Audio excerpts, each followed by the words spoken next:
Get ready for chills and thrills. Welcome to Cine Chills, your movie explainer hub. 3 female corpses were found in a small town, 1 in a drainage ditch and 2 in the fields.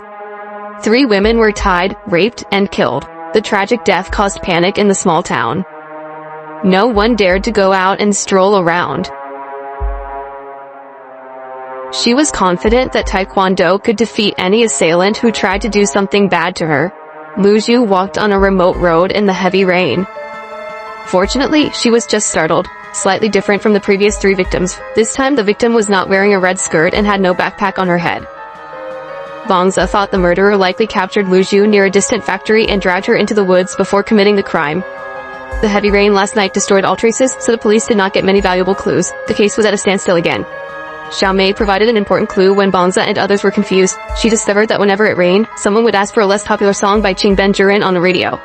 Bangza rushed to the radio station to find the song request record. After talking to the staff, he found out that all the song request postcards would be thrown into the garbage station early the next morning. Bangza felt powerless as he looked at the garbage pile. Lao Pu's wife mentioned a highly accurate fortune-telling wizard in the area that night. The next day, Lao Pu, a policeman, unexpectedly found the wizard. Following the wizard's instructions, he took Xiao Pu to the grove where the crime occurred overnight, attempting to uncover the true murderer using the spell's power. Just as they were about to recite the spell, they unexpectedly saw Bangza arriving alone. The gangster came straight over here. The Korean found someone coming and quickly found a place to hide.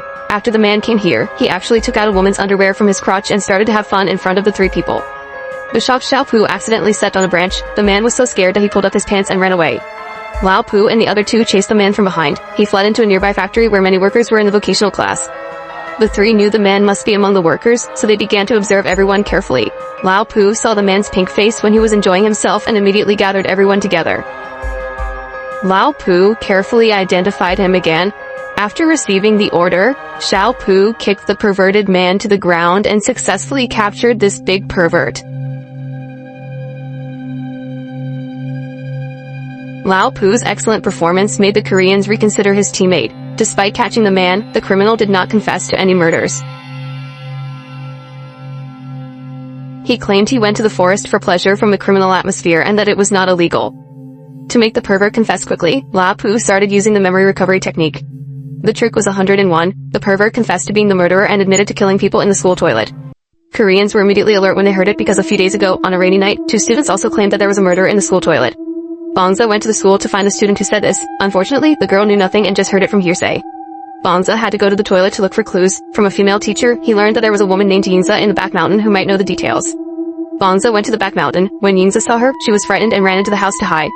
Bangza took Xiao Mei away. Please come and help. After Xiao Mei guided Yingza dared to tell her about the horrific experience. Yingza was the only one who escaped the murderer. She was too scared to look at the murderer's face. She only remembered the murderer's soft hands, as if they were the woman's. Bangza went back to the police station and discovered that the pervert's hands were very rough. He eliminated a pervert as a suspect, but Lao Pu, who was eager to solve the case, did not accept this outcome. The 2 fought in the police station for this reason. A relative's family song played on the radio while they were fighting. Bangza saw heavy rain outside and everyone realized the murderer would strike again tonight. To prevent the tragedy from recurring, the health team leader promptly requested military assistance, but was informed that the military was quelling the protest. The people were unwilling to deal with such a trivial matter as murder. The next morning, a female corpse appeared by the river. Everyone looked at the cold corpse on the bed.